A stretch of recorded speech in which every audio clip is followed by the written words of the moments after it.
Assalamualaikum warahmatullahi wabarakatuh. Saya Abagas Trisaputra dengan NIM 19011794.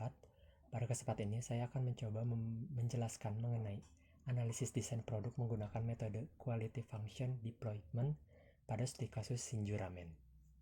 Langsung saja yang pertama itu latar belakang. Nah, latar belakang yang mendasari studi kasus ini adalah bahwa bisnis kuliner semakin maju dan berkembang saat pesat saat ini, karena tingginya minat masyarakat dalam dunia kuliner untuk mengikuti tren kuliner yang berkembang membuat bisnis kuliner makin diperhitungkan. Perusahaan harus memfokuskan apa saja keinginan konsumen pada usaha kuliner, seperti rasa yang enak dan disukai banyak orang, tempat makan yang estetik, pelayanan yang sesuai, pilihan menu yang berkualitas, yang selalu mengikuti tren masa kini. Begitu pula dengan tempat makan Shinju Ramen yang belakangan ini ramai dikunjungi konsumen karena menyajikan hidangan yang disukai banyak orang.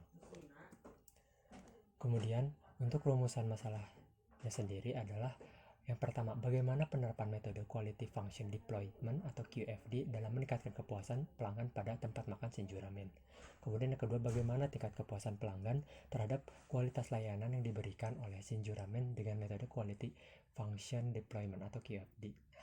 Tujuannya yaitu tujuan di sini mencoba menyelesaikan masalah yang dirumuskan pada rumusan masalah, di mana yang pertama adalah mengkaji penerapan metode Quality Function Deployment atau QFD dalam meningkatkan kualitas kepuasan pelanggan pada tempat makan Shinju Ramen. Kemudian yang kedua adalah menganalisis tingkat kepuasan pelanggan terhadap kualitas layanan yang diberikan oleh Shinju Ramen dengan metode Quality Function Deployment. Nah, sebelum kita memasuki studi kasus pada Shinju Ramen, sebaiknya kita mengenal dulu tuh apa itu Quality Function atau Quality Function Deployment. Kita mengenal dulu sejarahnya, di mana QFD ini dikembangkan pertama kali di Jepang oleh Mitsubishi Kobe Shipyard pada tahun 1972, yang kemudian diadopsi oleh Toyota Ford Motor Company, dan Xerox membawa konsep ini ke Amerika Serikat pada tahun 1986. Semenjak saat itu, QFD banyak diterapkan oleh perusahaan-perusahaan Jepang, Amerika, Eropa, perusahaan-perusahaan besar seperti Procter & Gamble, General Motors, Digital Equipment Corporation, dan masih banyak yang lainnya. Selanjutnya adalah pengertian dari Quality Function Deployment atau QFD itu. Nah, ada beberapa pendapat tentang pengertian QFD. Yang pertama ada menurut Gohen pada 1995 yang mengatakan QFD merupakan metode yang digunakan dalam perencanaan dan pengembangan produk yang terstruktur, yang memuat tim pengembang untuk melakukan spesifikasi secara jelas apa yang diinginkan atau yang dibutuhkan oleh konsumen, dan selanjutnya melakukan evaluasi pada beberapa usulan produk atau kemampuan pelayanan yang sistematis. Kemudian yang kedua, QFD ini didefinisikan oleh Yuslak, dikutip oleh Purwanto dan Zaidi pada tahun 2006 sebagai suatu praktek untuk mendesain proses-proses dalam suatu perusahaan untuk memberikan tanggapan kepada kebutuhan para konsumen. Lalu apa sih manfaat dari Quality Function Deployment ini? QFD ini berguna untuk memastikan bahwa suatu perusahaan memusatkan perhatiannya terhadap kebutuhan konsumen sebelum setiap pekerjaan perancangan dilakukan. Sedangkan keuntungan utama dari metode QFD ini adalah sebagai berikut. Yang pertama, menjelaskan area di mana tim pengembangan produk perlu untuk memenuhi informasi dalam mendefinisikan produk atau jasa yang akan memenuhi kebutuhan konsumen. Kemudian yang kedua, mempunyai bentuk yang jelas dan teratur, serta kemampuan untuk penelusuran kembali pada kebutuhan konsumen dari seluruh data atau informasi yang tim produk butuhkan untuk membuat keputusan yang lebih tepat dalam hal definisi, desain produk, dan penyediaan produk. Yang ketiga adalah menyediakan forum untuk analisa masalah yang timbul dari data yang tersedia mengenai kepuasan konsumen dan kemampuan kompetisi produk atau jasa. Kemudian yang keempat, menyimpan perencanaan untuk produk sebagai hasil keputusan bersama. Selanjutnya, ada yang disebut dengan proses Quality Function Deployment. Menurut D.H. Barnard dan Norman pada 1995, proses QFD ini terdiri dari 4 fase, yaitu yang pertama, perencanaan produk atau product planning. Proses penerjemahan karakteristik kualitas yang menjadi keinginan pelanggan menjadi karakteristik teknik perusahaan, pengumpulan data kebutuhan konsumen, keterangan jaminan, peluang dari persaingan, ukuran produk pesaing, dan kemampuan teknis organisasi untuk memenuhi setiap kebutuhan pelanggan. Kemudian proses yang kedua yaitu perencanaan komponen atau part planning.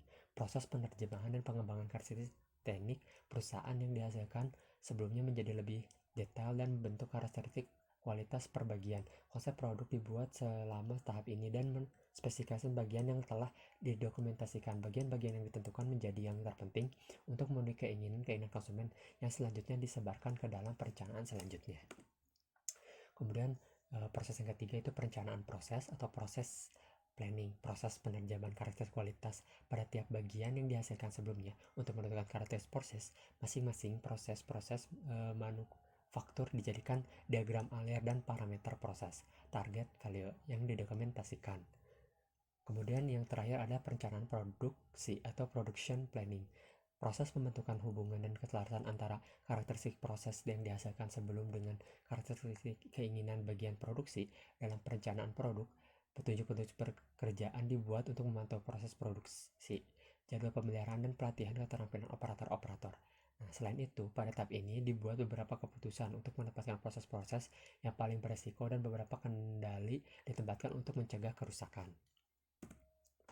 Metodologi QFD dalam proses perencanaannya, produk diawali dengan pembentukan materi perencanaan produk atau yang umum disebut House of Quality. Menurut Imam Jatiwidodo, pada tahun 2003 disebutkan sebagai House of Quality karena mirip struktur sebuah rumah sesungguhnya. Kemudian, rumah tersebut dapat dibagi ke dalam ruangan-ruangan yang dapat lebih kompleks yang berisi atribut-atribut seperti keinginan konsumen, kebutuhan teknis, hubungan keduanya, dan lainnya.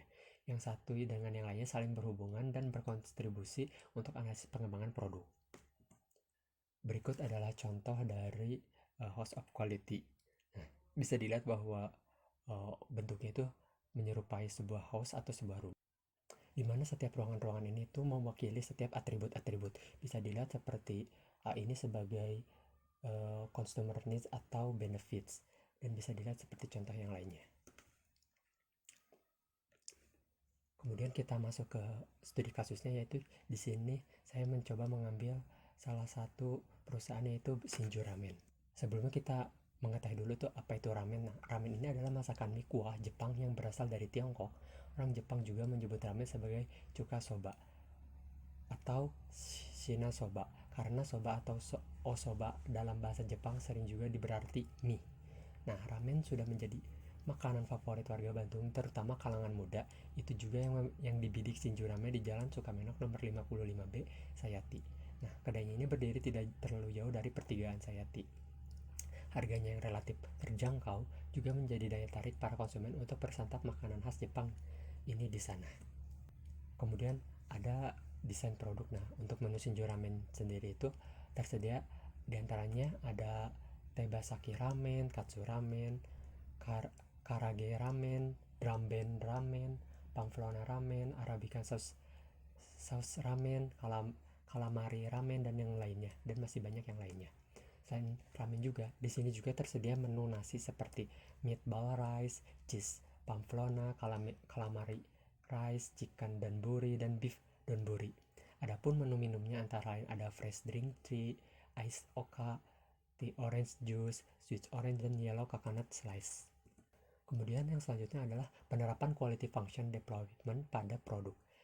Yang pertama itu menciptakan. Nah, Shinju Ramen ini merupakan salah satu cabang usaha di bidang kuliner yang paling favorit karena orang cenderung akan lebih mengenal Shinju Ramen dibandingkan dengan kompetitor yang lainnya. Alasan ini didasari karena Shinju Ramen menyajikan sebuah menu makanan yang unik dan banyaknya varian dari varian ramen, hingga kuahnya pun memiliki banyak varian. Untuk tempat makannya sendiri mengambil tema ala Jepang yang identik dengan duduk di lantai atau lesehan, yang justru memberikan kesan lebih hangat dan ramah keluarga.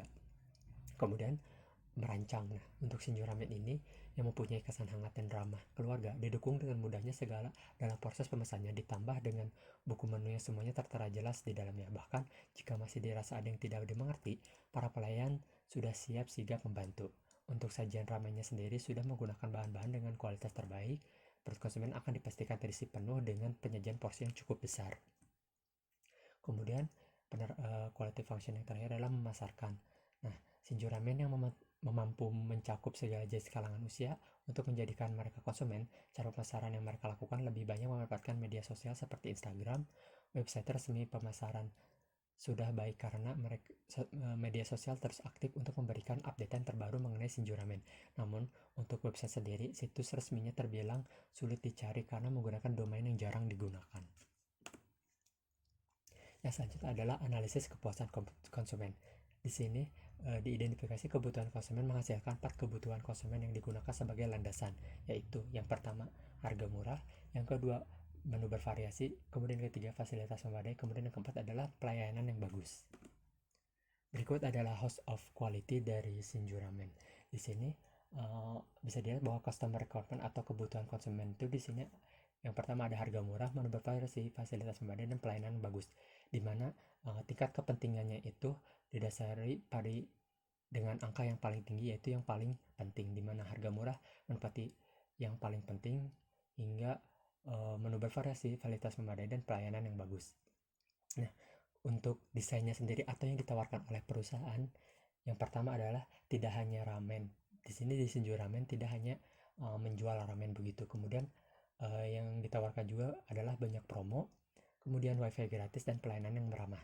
Nah, kita bisa lihat bahwa hubungan di antara keduanya yaitu bisa dilihat bahwa harga murah ini memiliki kaitannya dengan banyak promo dengan wifi gratis, kemudian menu bervariasi ini berkaitannya dengan tidak hanya ramen dan banyak promo. Kemudian fasilitas yang memadai ini memiliki hubungannya dengan wifi gratis, kemudian pelayanan yang bagus ini berkaitan dengan pelayanan yang ramah. Kemudian bahwa skor kepentingannya itu bisa dilihat bahwa ada 18 untuk tidak hanya ramen, kemudian banyak promo ini 39, kemudian wifi gratis ini 22, dan pelayanan yang ramah ini adalah 9. Kemudian jika kita membandingkan dengan kompetitor lainnya, yaitu di sini saya menggunakan Marugame Udon, di mana mendapatkan poin sebesar 9 untuk Marugame Udon dan 10 adalah untuk Shinju Ramen, di mana dengan kompetitornya Shinju Ramen ini tidak terlalu jauh berbeda dengan kompetitornya. Kemudian analisis kepuasan konsumen. Nah, hasil akhir host of quality menunjukkan prioritas karakteristik desain. Nilai tertinggi menunjukkan prioritas tertinggi berdasarkan hasil host of quality tersebut. Karakteristik desain yang memiliki prioritas adalah yang pertama adalah banyak promo, kemudian wifi gratis, yang ketiga adalah tidak hanya ramen, kemudian 4 adalah pelayanan yang ramah. Kemudian yang selanjutnya adalah kelebihan dan kekurangan. Untuk kelebihannya sendiri, berdasarkan semua pemaparan sebelumnya, yang menjadi nilai lebih dari Shinju Ramen adalah bahwa Shinju Ramen menyajikan banyak pilihan menu bagi pelanggan, ditambah harga yang tergolong murah karena tempat makan ini merupakan tempat makanan yang berat. Disediakannya wifi sangat membantu karena menunggu hidangan dan saat menghabiskan hidangan cenderung lebih banyak memakan waktu dan mengurangi rasa bosan. Kemudian untuk kekurangannya sendiri, karena Shinju Ramen adalah tempat makan yang berat dan membutuhkan waktu yang lama setiap konsumennya, seperti dijelaskan sebelumnya, ketersediaan tempat yang terbatas dan tergolong kecil hanya sebesar ruko umum, menjadikannya terkadang di situ tertentu kebanyakan konsumen yang telah datang diharuskan melakukan booking terlebih dahulu untuk menandai nomor meja.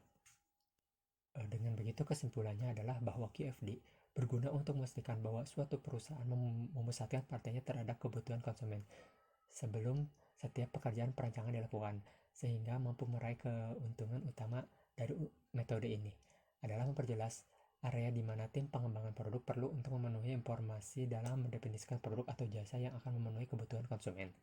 Pada tempat makan Shinju Ramen, hasil akhir House of Quality yang merupakan salah satu tahapan QFD menunjukkan prioritas karakteristik desain.